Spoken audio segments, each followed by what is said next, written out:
Hello friends, wonderful greetings of the day to all of you. Here I am basically trying to put across the viewpoints given by the great pioneer Jamie Dimon, Chief Executive Officer JP Morgan Chase, who has tried to put across the points that is the core strength areas and the weak areas of the Indian economy with regard to the overall global scenario. That is in the current times. The main topics which we need to focus on in the global scenario are oil prices, war in Ukraine, inflation. They are all storm clouds that can get worse. So let's move forward, wherein we will try to go through we will try to go through the question answer round with this great pioneer JP Dimon, Chief Executive Officer of JP Morgan Chase. This interview was conducted by the chief economist Meg Govardhan Ragan, Bodhisattva Ganguly and Saloni Shukla before this US Fed's decision on interest rate, wherein Dimon details how the businesses and nations have to navigate the biggest challenges posed by inflation, war, and other geopolitical challenges. So let's go through these question and answers.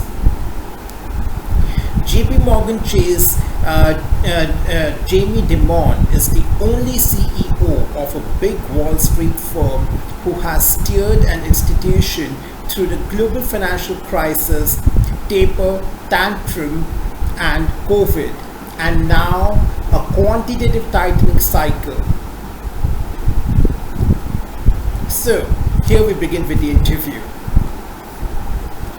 So the first question put to this great personality is, how dark are the great hurricane clouds in the economy?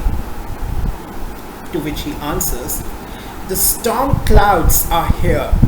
The one that you see, high oil prices, the war in Ukraine, high inflation. These are all storm clouds. It can get worse.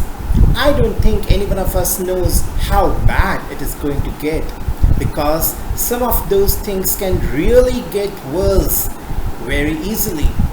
I'm not as concerned about the Fed's activity, raising rates 75 or 100 basis points. That's just a drop in the ocean, as it makes virtually no difference other than a little bit of psychological twist about how rough the Fed's gonna be. Then the second question put to this great personality is, so the market is obsessed as to whether it's going to be 75 or 100 basis points. But you don't think that this is such a big deal? To which he answers, the actual effect of the 25 basis point difference in rates is not that relevant, other than the psychological element, which will be a short-term effect. If they raise the rates by 100 basis points, you are going to have two questions. You are going to say to yourself, they are being tougher. That's great. And then you will ask yourself, well, what are they worried about? The third question put across to this great personality is, so the question now is, how strong or how likely is a recession? To which Jamie replies, the amount of monetary and fiscal stimulus was so large, how could it not drive more inflation, thereby higher rates? We have gotten used to the rates moving to 3% or 4% now, but I think it's just as possible that we get used to the idea that the rates will move to 5% considering the holistic picture in view.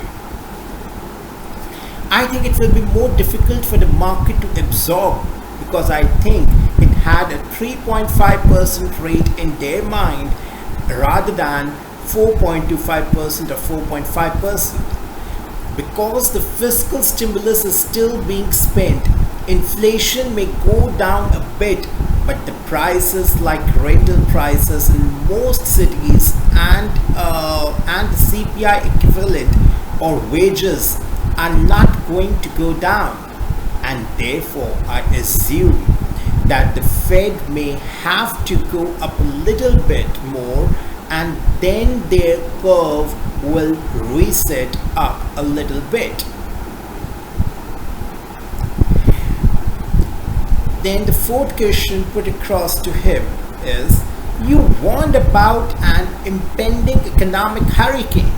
What kind of a trail of decisions, what kind of a trail of destruction that is likely to leave?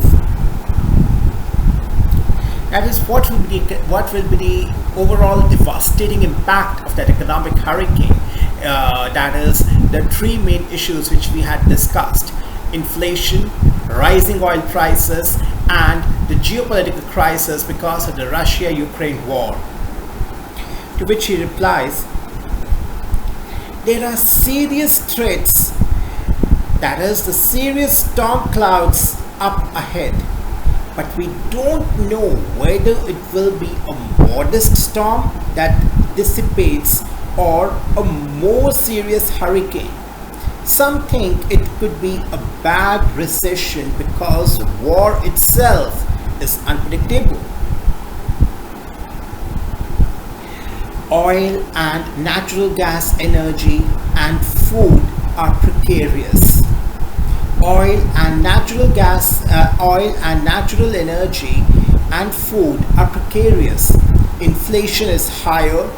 Geopolitics is far more tense with America and China. So you have all these things taking place. I repeat,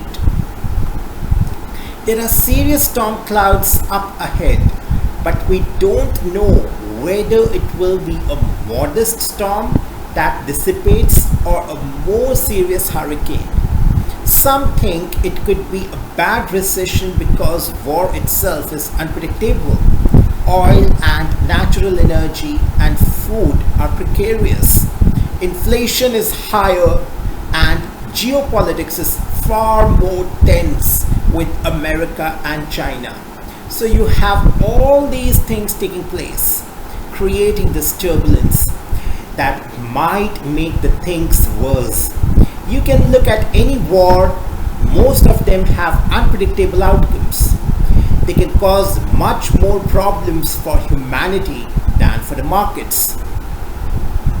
Yes, the damage to the overall humanity, to the overall mankind, to the overall society is more intense and more worrisome than the damage it may cause to just the markets or to the economy.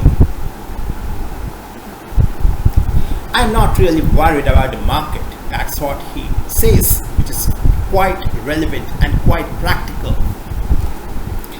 Next question put across to him is,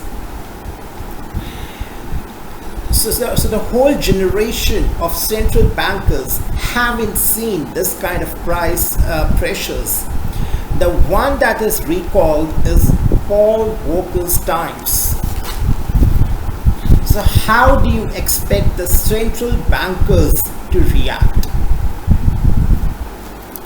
This is a very practical question because the central banks, as in case of India, it's RBI, that is the Reserve Bank of India. So the central bankers worldwide, they only have the core responsibility of actually maintaining the balance in an economy in order to create a sustainable or optimal balance between the GDP, that is the economic growth, and inflation.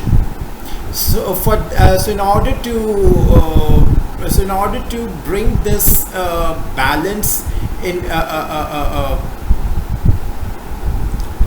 the real picture, they implement certain policies, like they initiate like they increase or decrease the basis points, or they do certain amendments, like quantitative easing, quantitative tightening, right? So let's see what he answers. This is quite complex. First of all, I respect what they did to recover from COVID, and I think we should recognize that. But in hindsight, it is clear that they are late.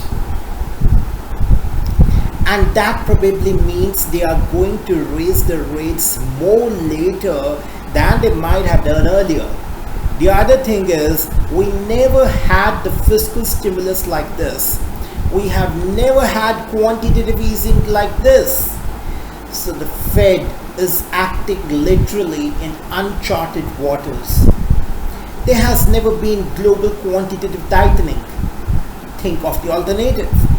As long as this economy is rolling down the tracks and inflation is running at 7% or 8%, the Fed is going to raise the rates. I repeat, think of the alternative. As long as the economy is rolling down the tracks and inflation is running at 7% or 8%, the Fed is going to raise the rates. If the first 75 basis points doesn't do it, they will do another 75. And if that doesn't do, they will do another 75. So at one point, when they first see inflation coming down,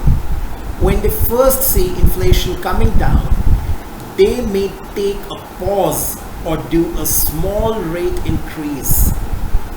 One of the lessons from Volcker is he did it very, very aggressively, and Volcker spoke about the fact that he waited too long and then made it worse.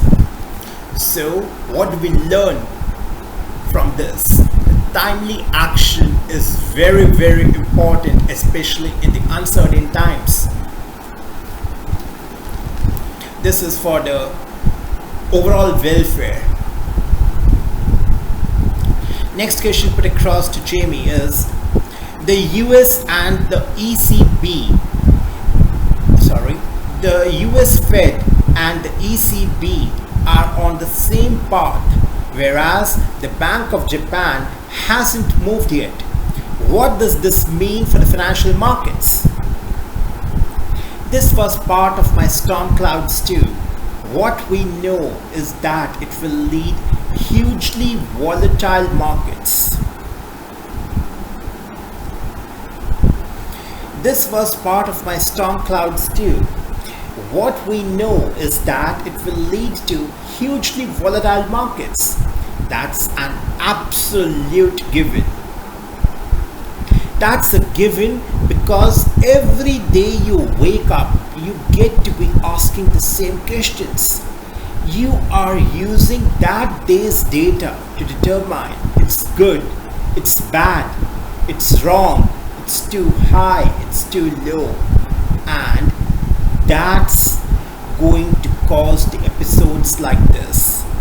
And of course, interest rate markets affect all markets. Interest rate markets affect all markets. This churning I am talking about is going to cause very volatile markets as well as close down the markets like the IPO market or the high yield markets. It's completely expected that's going to go on for a while. It's completely expected that's going to go on for a while. There hasn't been any capitulation or fear or panic in the markets. Next question put across is, do you foresee the capitulation? the odds of that one happening are higher. I hope it doesn't happen, and I'm not predicting that. I just think there is a choice for that, and we are prepared for it. So, as a company serving the Indian clients and the Indian government, I need to be as prepared as I can to serve my clients. I don't worry that much about the volatile markets. We are used to that and we can deal with that. Which is a bigger threat, inflation or monetary tightening? Now let's remind ourselves, monetary tightening is just the means used by the central bankers worldwide to curb inflation, right? So both inflation and monetary tightening can cause discomfort to the normal public. So the question put across to Jamie is, what do you think is the bigger threat? That is, whether people perceive inflation as a bigger threat, or the means adopted or the measures adopted to curb that inflation, that is monetary tightening, that is problemsome. What is more problemsome for the public? That is, what is a bigger threat, inflation or monetary tightening? Now let's see what he replies.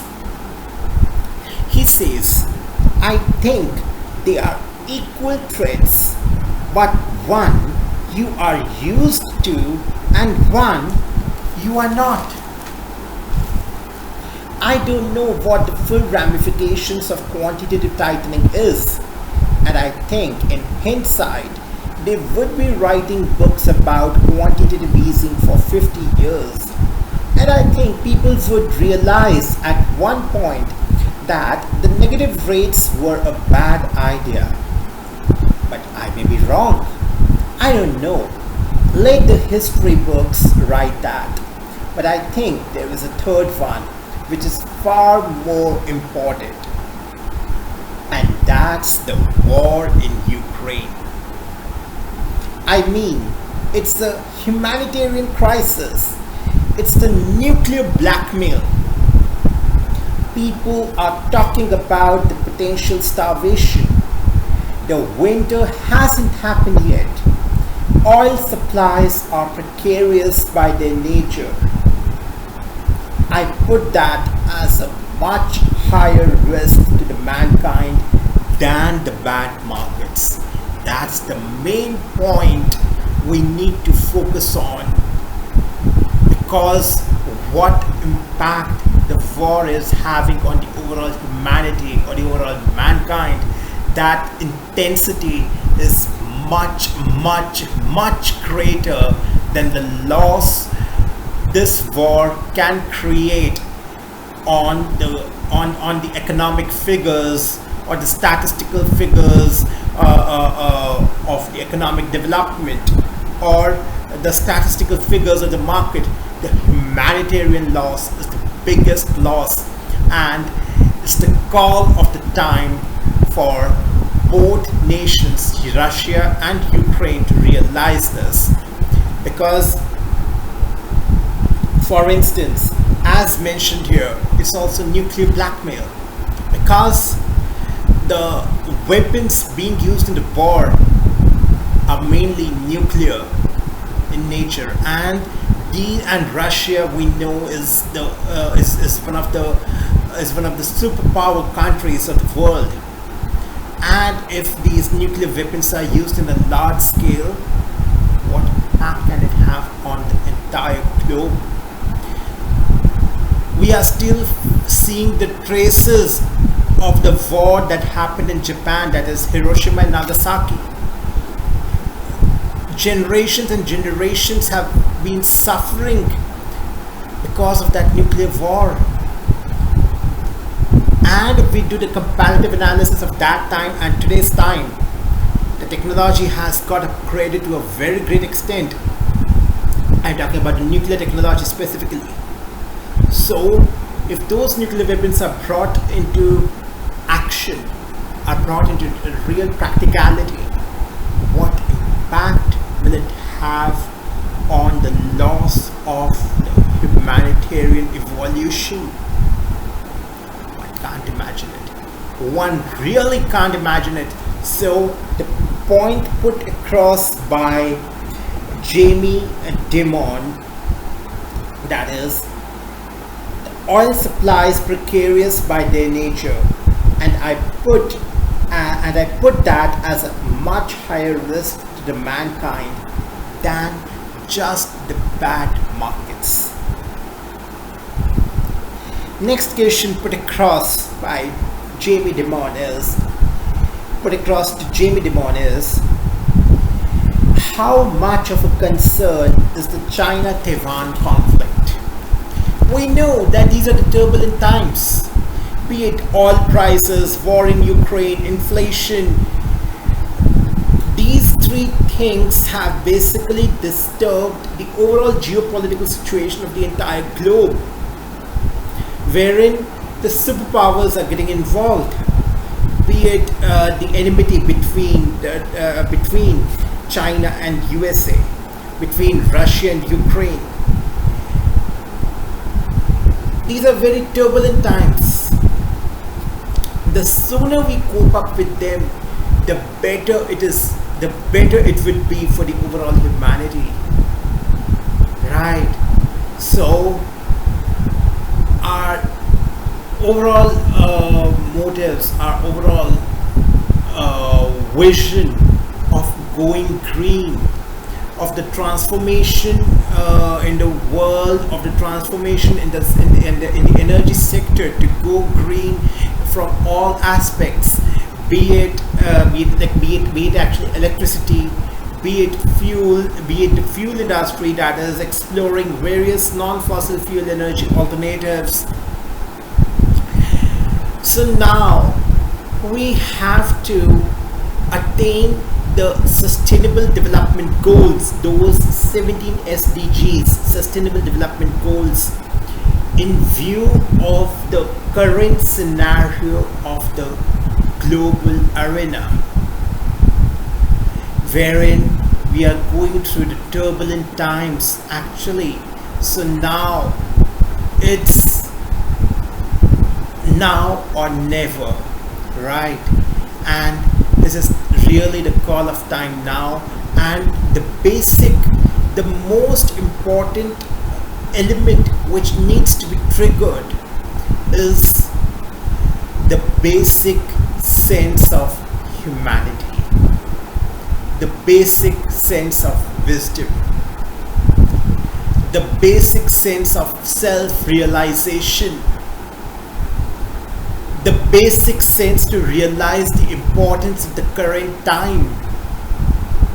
Because if we don't realize the importance of all these aspects now, it would be very late. It would be very late, because already we were suffering from various environmental crises, for which we were considering the the major alternative to go green, to explore various non-fossil fuel energy options. Yes, that was important, and that is important, seeing the condition of the environmental health, right? But now the situations have got very intense. The times have got very challenging. So now it's extremely important to act wisely, to think in a more broader way, right? So let's see what views Jamie Dimon has to put on the question of how much of a concern is the China-Taiwan conflict.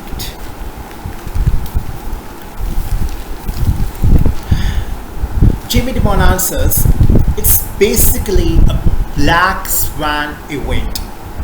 A war in Taiwan will be devastating for the global economy for many reasons.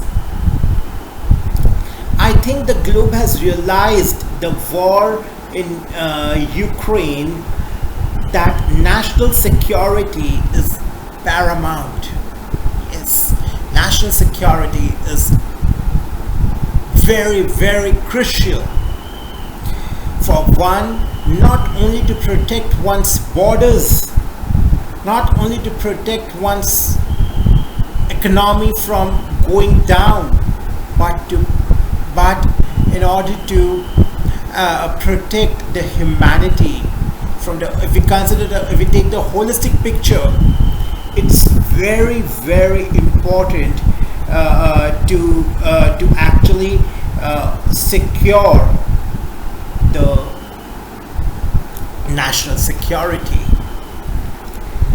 So the nuclear issue, the second thing which we have already spoken about, the nuclear issue is itself very, very scary. And if you look at the energy supplies, China and India will be looking at it and say, what do we need to make sure my country is secured? I repeat. And if you look at energy supplies, China and India will be looking at it and say, what do we need to make sure my country is secure? I do think people will restructure trade to make sure they are more secure as opposed to getting rid of trade. It's a very important point, so I need to repeat it again. China and India will be looking at it and say, what do we need to make sure my country is secure?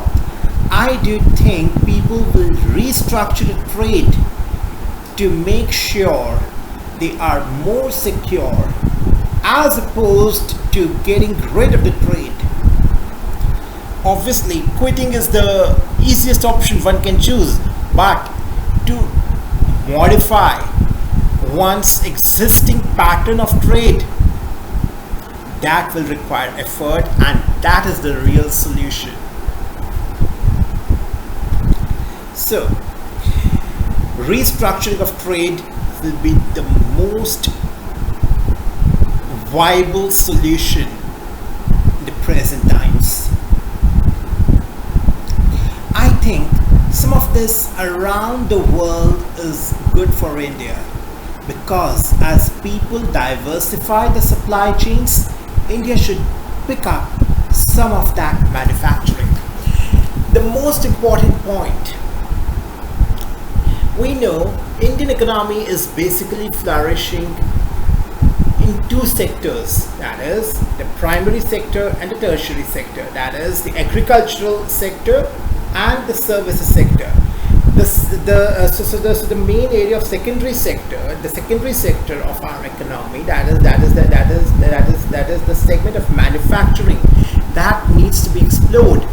And in the current times, where the world is going through the supply chain disruption,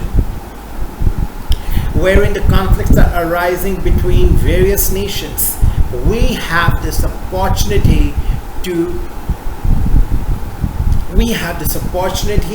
to basically enhance our manufacturing sector, to enhance our secondary sector. So how to achieve that?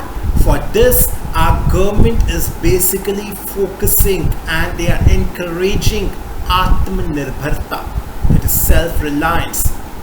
So we need to boost our manufacturing sector. We should take this as the opportunity. I think we should ponder on the statement, every crisis is not a problem. Every crisis is not a problem. Every crisis helps you to introspect and come out with a creative solution to basically work on your core areas of strength. How can you rebuild or restructure your existing pattern? How can you rebuild the core areas of your strength to to enhance your overall capability. That's most important. To never get disheartened when the crisis comes. Rather, how we should try to be self-reliant. That will happen only when we have a peaceful mindset. We do not get disturbed with the turbulent waves in the external environment. So that's what is required, not only in the mindset of our leaders. The leaders require that, but along with the leaders, the public at large should be supportive, and they should rise above and they should try to rise above the pre-existing notions or the pre-existing belief systems. They should try to support the government to move ahead. The basic vision in the minds of the people is to basically cultivate the thought process of getting forward, of going forward, the belief systems of unity. If we work in unity, and rather than fighting among ourselves on petty issues, we just need to grow up, right? We just need to grow up and move forward. Otherwise, we have seen what has happened with Sri Lanka. The political crisis, the entire economy has gone down, the forex reserves have crashed. Why? Because they got disturbed, they got destabilized in the turbulent times of the global economy. The times are turbulent. It is basically very volatile global scenario.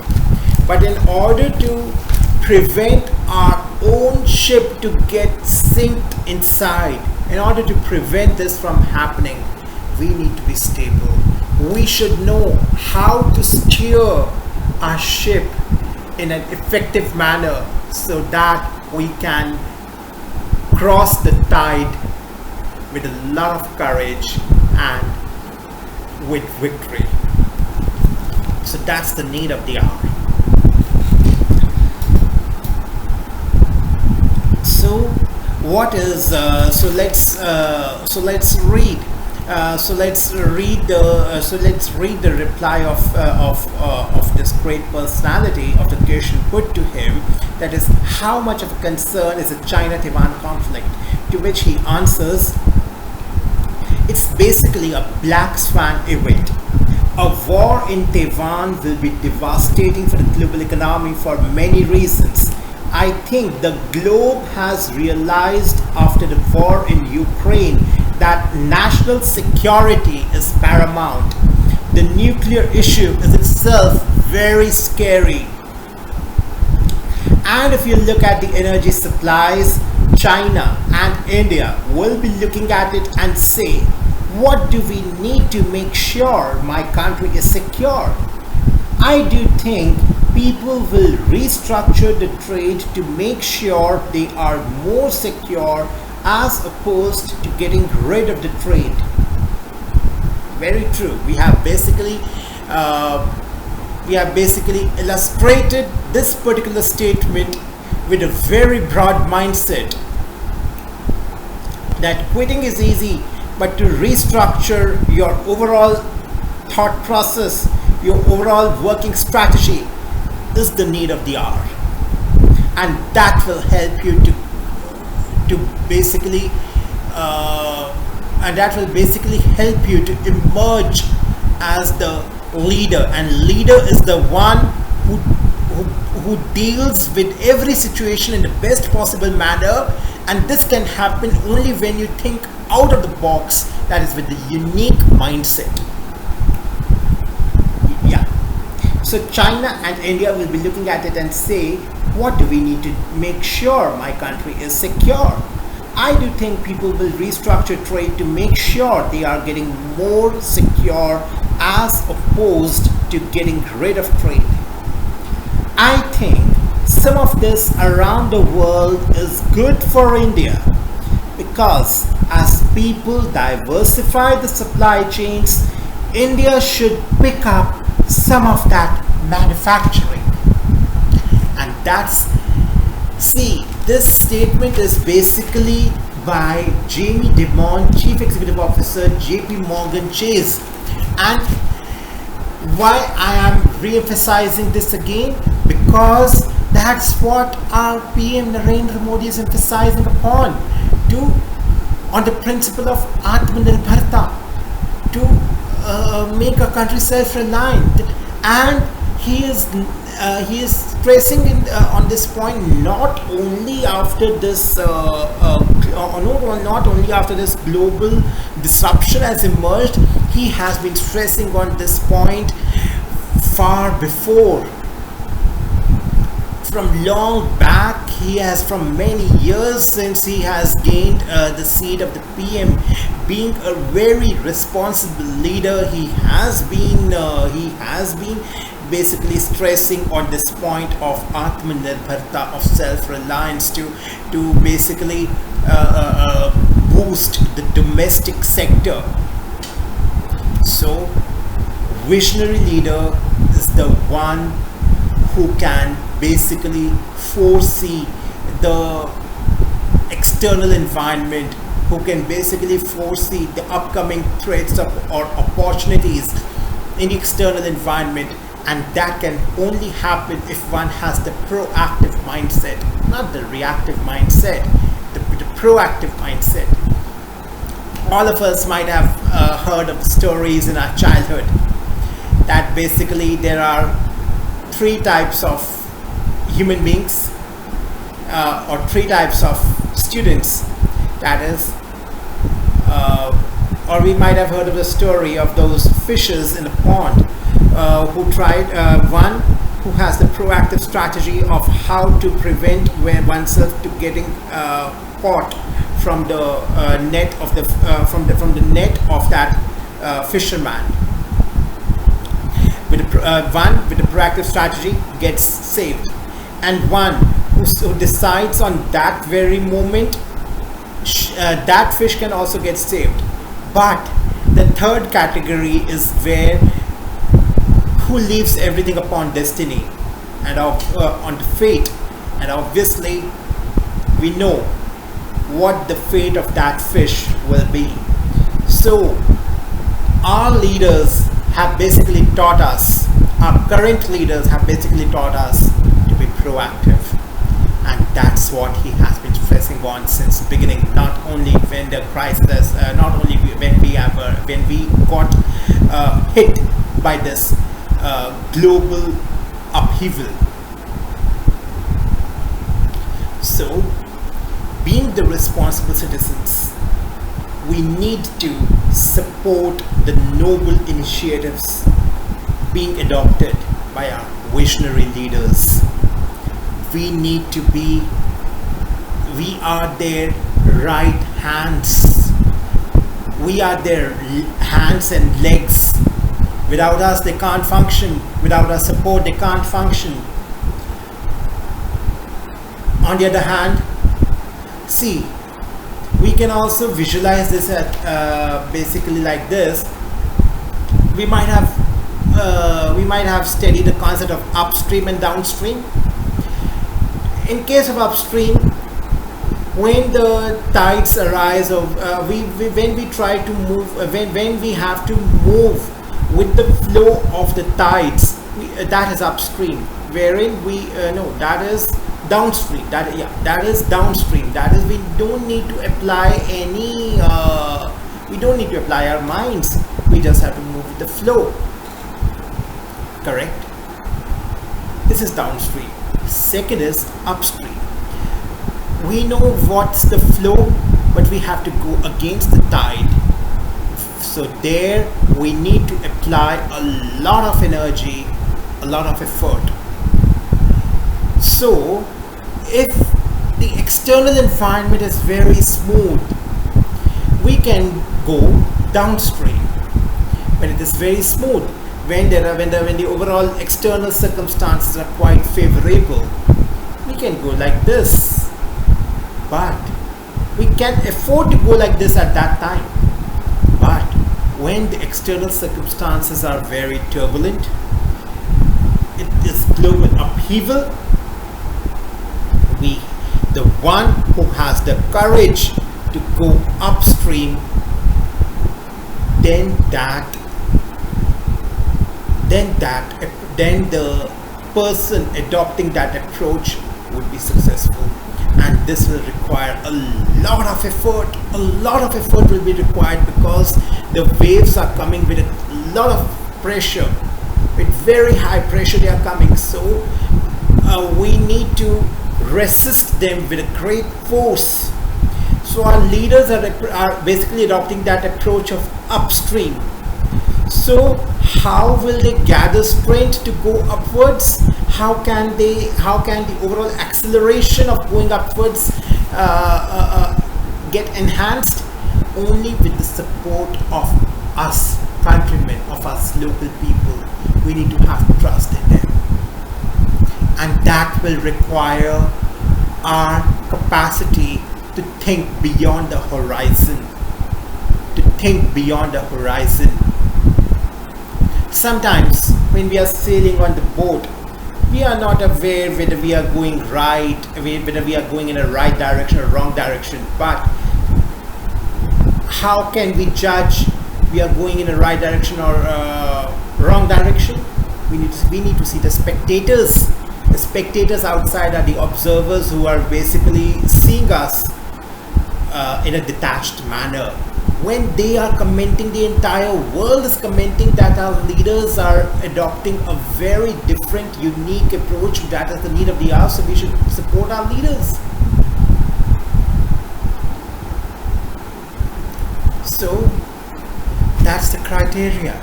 And also I would like to put across an example.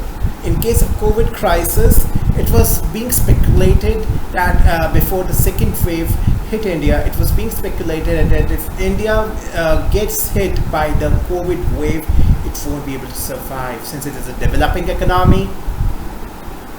The population is very huge, so the loss would be very, very devastating. Not only put economy aside, but the entire humanity will get destroyed.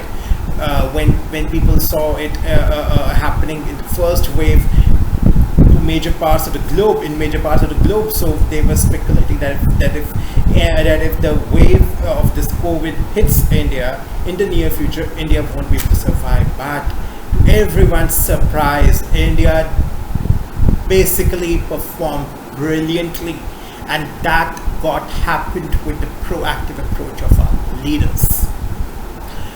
As a result of which, we were not only able to self-sustain our own public. The leaders were not only able to supply vaccines to our public to cover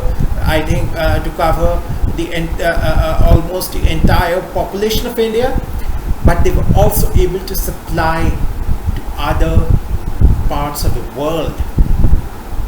So the country who is self-reliant, that can do wonders. That can really do wonders. It doesn't matter whether you are a developing country or a developed country. Your mindset, your presence of mind, your perseverance, your decision-making ability, especially in the time of crisis, that's the most crucial factor to decide your success or failure. So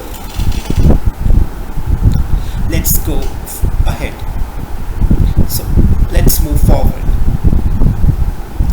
The next question put across to this great personality is: because of the sanctions, there is a parallel payment system that has emerged between Russia and China, and even India-Russia.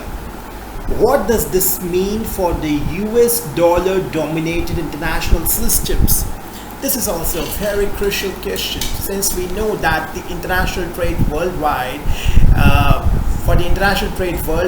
dollar has been the most dominated currency in which the international trade is carried out. But in this current crisis, wherein various sanctions have been put by the Western countries on Russia, the overall dependency on the overall dependency on the Russian oil and other resources available in Russia. The overall dependency, especially of China and India.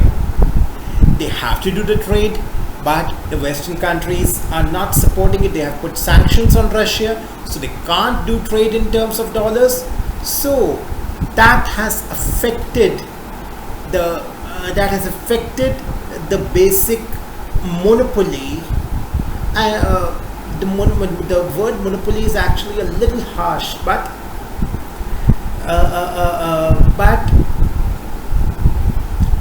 I need to use another word. That is the most dominated currency. That is the most dominated currency in the international trade, that is dollar. That got hampered because of this system of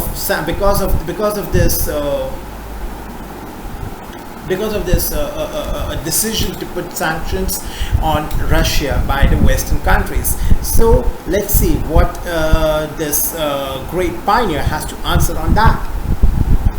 America should be very careful how it uses the financial sanctions.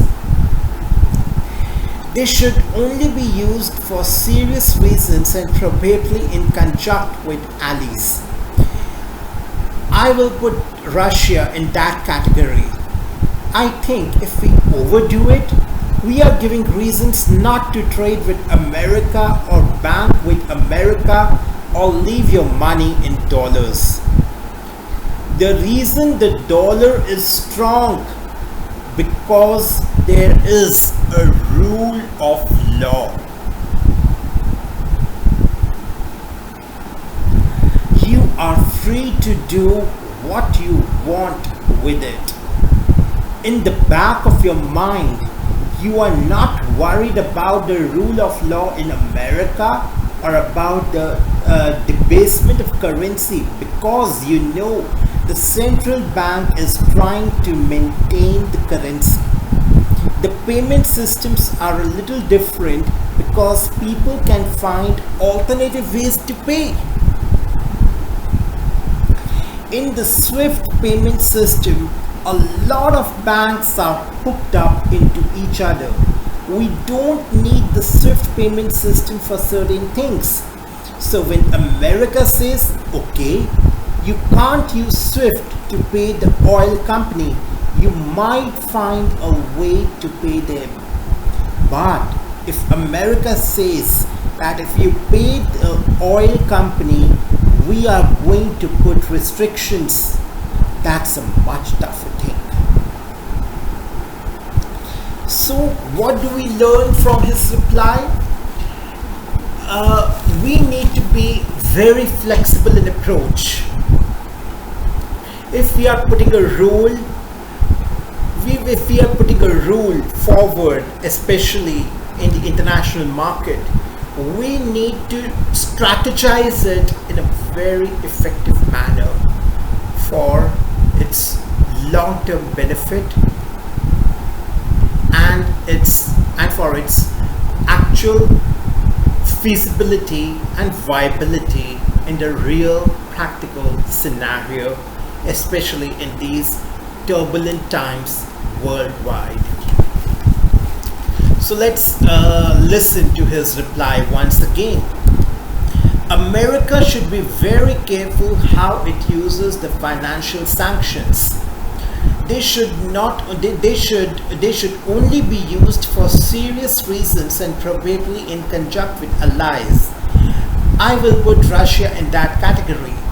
I think if we overdo it, we are giving reasons not to trade with America or bank with America or leave your money in dollars.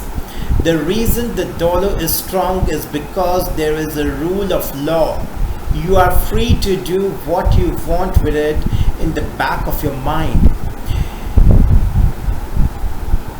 You are not worried about the rule of law in America or about the debasement of currency because you know the central bank is trying to maintain the currency. The payment systems are a little different because people can find alternative ways to pay in the Swift. So in the Swift payment system, a lot of banks are hooked up into each other. We don't need the Swift payment system for certain things. So when America says, okay, you can't use Swift to pay the bill to the oil company, you might find a way to pay them. But if America says that if you can pay the oil company, we are going to put restrictions, that's a much tougher thing.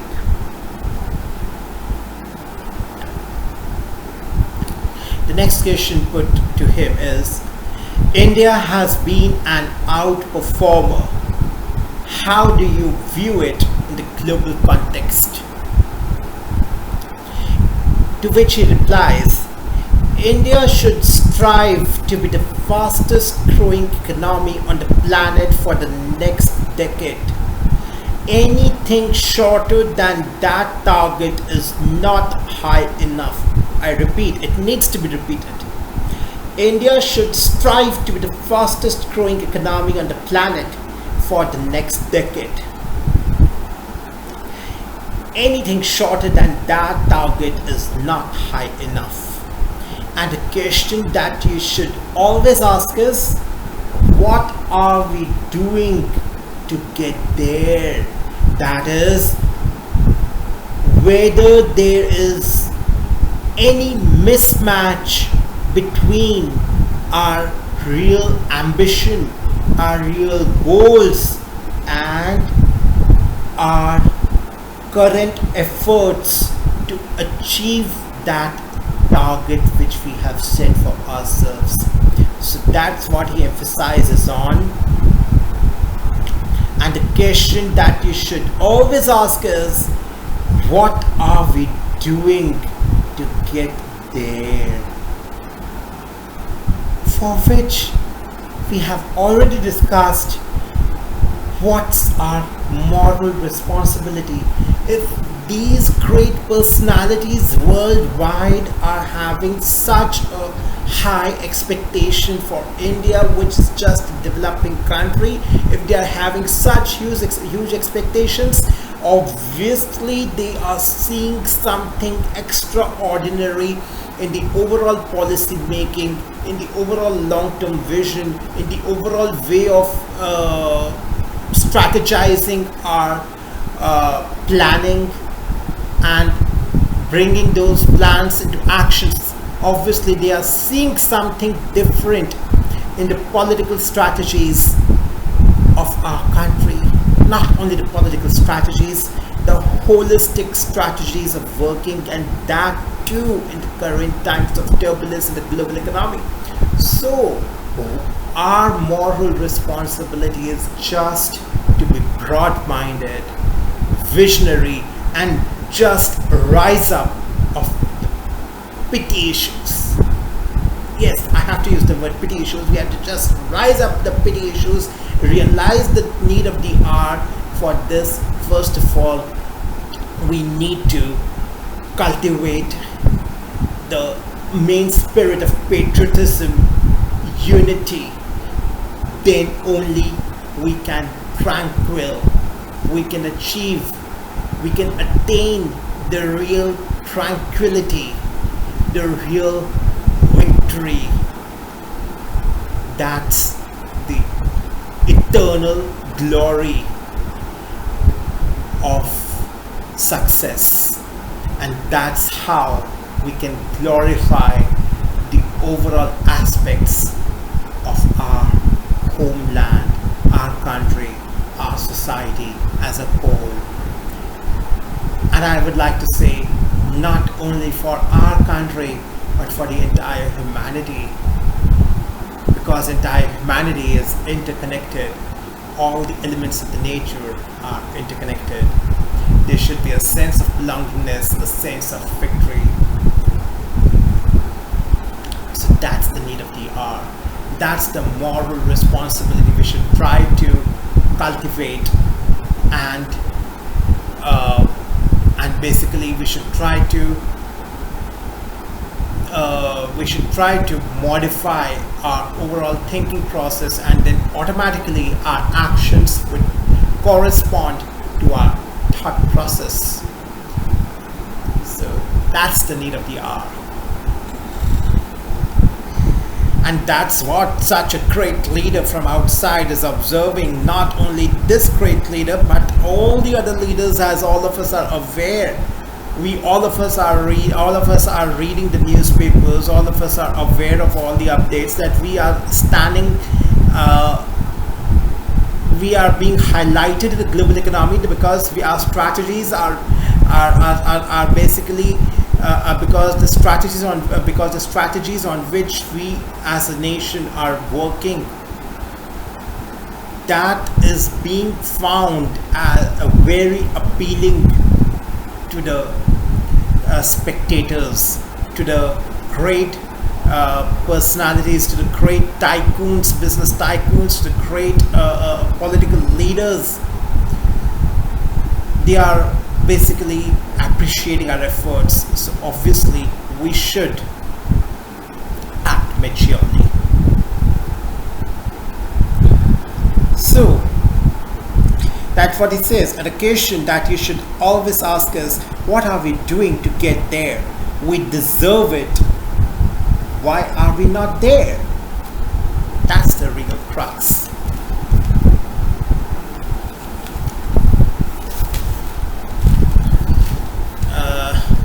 Now we are basically trying to see what further he has to add on his views, wherein he basically tries to emphasize the relationship between India and America. He says America will be your best ally. I hope that the gift city works for you. And now this huge opportunity with people having to move the supply chains out of China, of course, you should be a big beneficiary, said Diamond. We know that China has been the great manufacturing hub for the entire global economy, but in the current times, many countries are basically trying to move away their trade relationship, or to curb their overall trade relationship with China. So obviously India has the next opportunity, and this is being pointed out by Jamie Dimon. You are looking at the world. You are trying to be a peaceful nation. You are trying to be a peaceful nation. You are right next to Russia and China. But your best ally in the world in the next 20 years will be America. So what does this mean? It means that India has a huge opportunity to boost its overall prospects. So we should try to make the best utilization of this opportunity that the supply chain crisis worldwide is offering us. Yes. And we have seen its specimen as well. When Sri Lanka was facing that crisis, India was the one who had helped it immensely. This is the recent most example, and prior to that, as we had already discussed, in the COVID crisis, we were the ones who were able to help others. We were not only able to sustain ourselves, but we were able to help others. So here is the next opportunity for us to act as the biggest manufacturing hub for the world. Multinational companies from Apple Apple to Samsung and energy giant Total are raising their investments in India as they attempt to de-risk their businesses from over-reliance from China due to the geopolitical disturbances. Now, after reading this, I am being compelled to use one proverb. It is, सोने की असली परख जुआरी को ही होती है. And the real gold obviously always remains real, and that's why India is being pointed out in such a great manner by the great leaders, by the great international leaders. Obviously, we should realize our worth now and should act and modify. We should act accordingly by modifying our pre-existing ways of working. Before that, we should modify our pre-existing ways of thinking. Then only our actions would be fruitful, not only for India but for the entire globe, for the entire humanity. That's the need of the hour. So the multinational companies, that is the MNCs from Apple to Samsung and energy giant Total, are raising their investments in India as they attempt to de-risk their business from over-reliance on China due to geopolitical disturbances.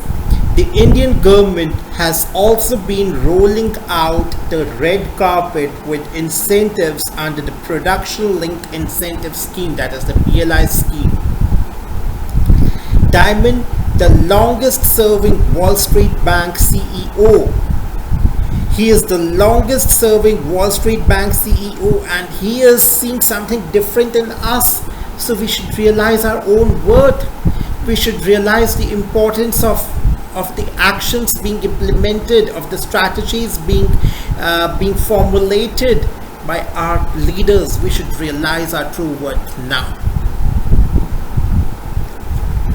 He believes that the cocktail of inflation, central bank tightening, and geopolitics will make the financial markets turbulent. This is being forecasted. I repeat, cocktail of inflation, central bank tightening, and geopolitics will make the financial markets turbulent. They are going to raise the rates more than they might have done earlier, said Diamond 66, as what we had read earlier. That is 75 basis points, 100 basis points, and we also read we listened to his views wherein he said that whether it's 75 or whether it's 100, it's just a psychological effect which it's having on the public, and according to him it is not so relevant, but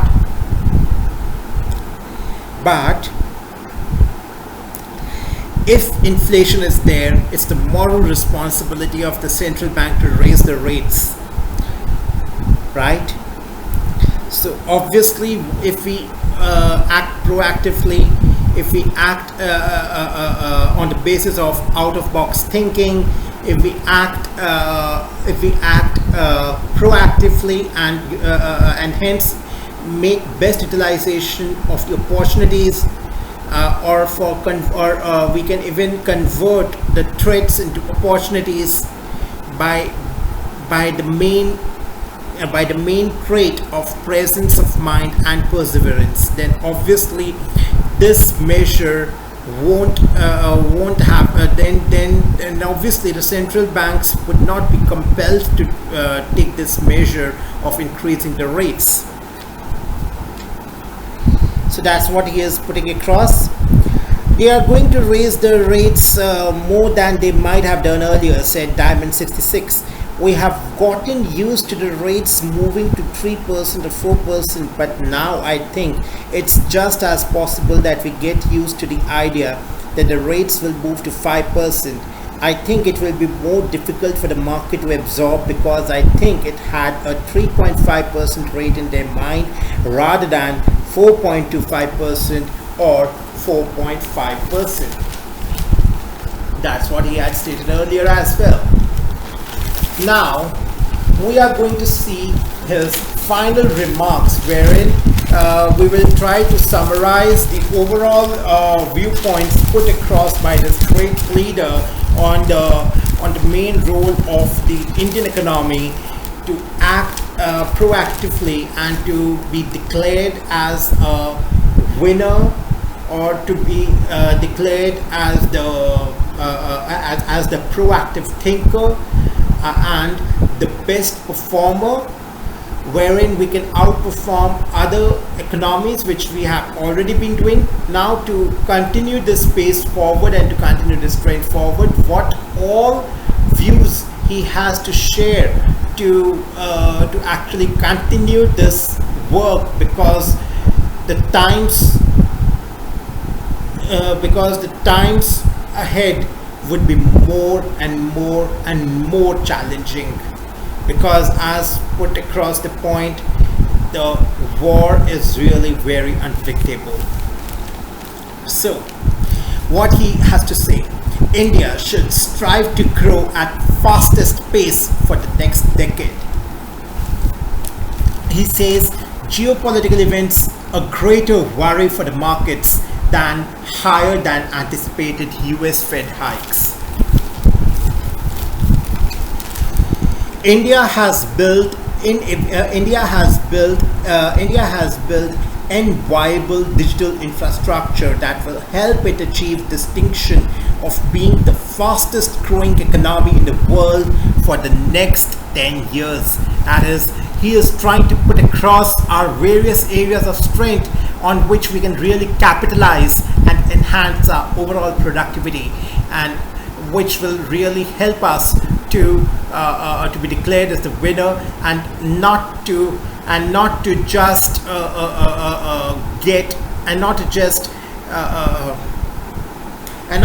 get suppressed with the rising pressure of the external tides, as what is happening with other countries across the globe.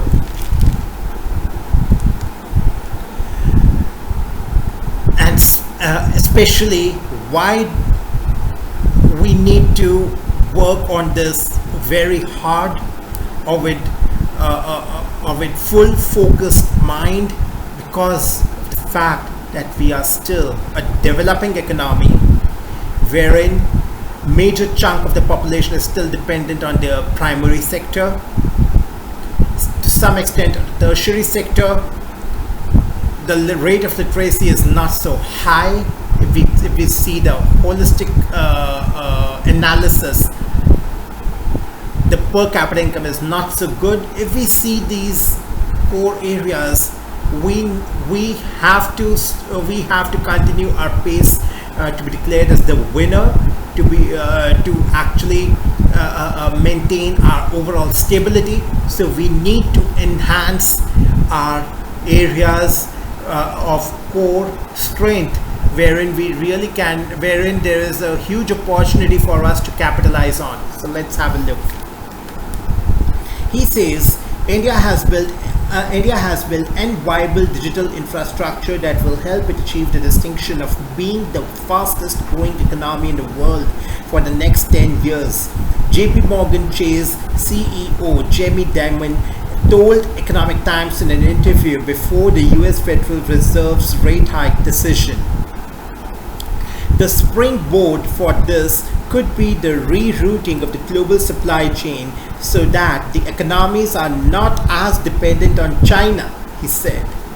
The US Fed may raise the interest rate a lot higher than the previously anticipated, making it difficult for the market to adjust, but the greater damage is being caused by the geopolitical events such as the Ukraine war and the clouds over Taiwan. These are the two main events disrupting the overall geopolitical situation worldwide, that is Ukraine war and the clouds over Taiwan. That is being forecasted that another conflict may arise in Taiwan, which may cause a huge loss to the global economy. So, there is an immense need, an immense desire for us to capitalize on our core areas of strength.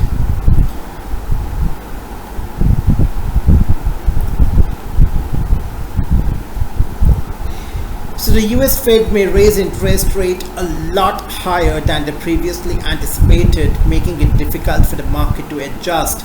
But the greater damage is being caused by the geopolitical events such as the Ukraine war and the clouds over Taiwan, he said. Diamond also said the US will be India's best global ally over the next 2 decades. For this, in the recently held United States India Business Council conference, which was held in India, it was various eminent leaders of the Indian origin and of the United States origin have put across their valuable insights of how to enhance the trade between India and United States for the next 75 years. India should strive to be the fastest growing economy on the planet for the next decade. Why the world is having so much expectations from just a developing country? Because we are not only a developing country, we have a great spark within. So we need to introspect and realize our true worth. Why are we standing? Why are we not amongst the crowd? Why are we standing differently? Why are we being highlighted in the global economy?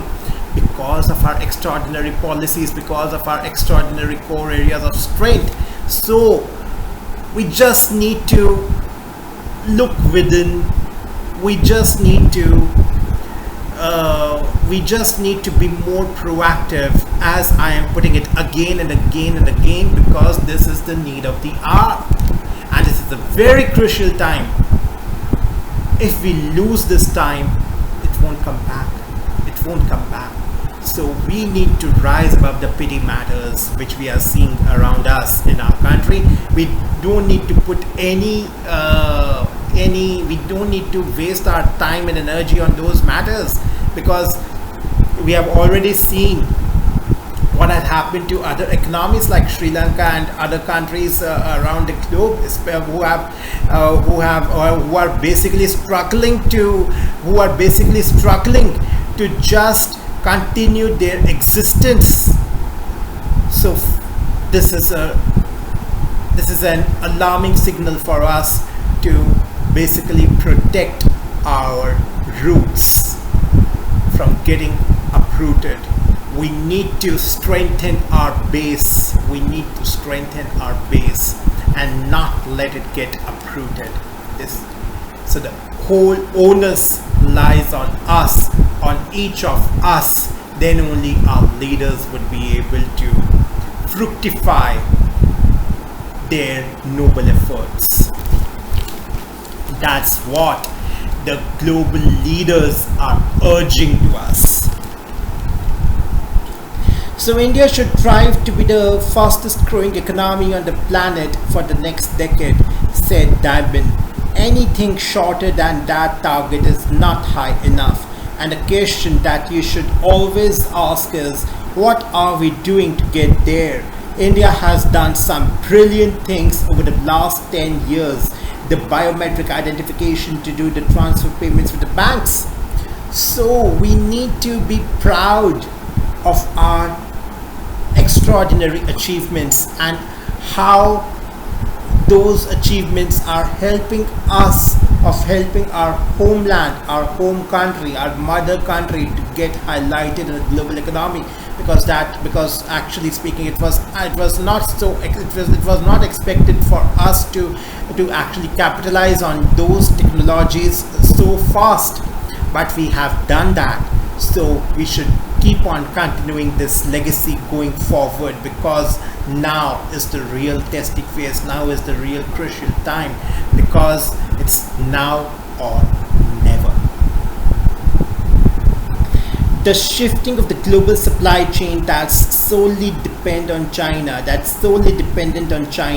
to other geographies opens up an opportunity for India to build its manufacturing capabilities, he said.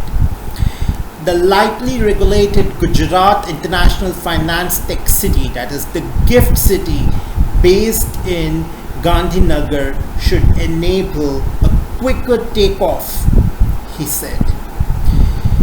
So we need to capitalize on our core areas of strength, and it is also being highlighted and it is also being appreciated that we have done a really brilliant job. We have created a milestone, and those achievements are being appreciated by the global leaders.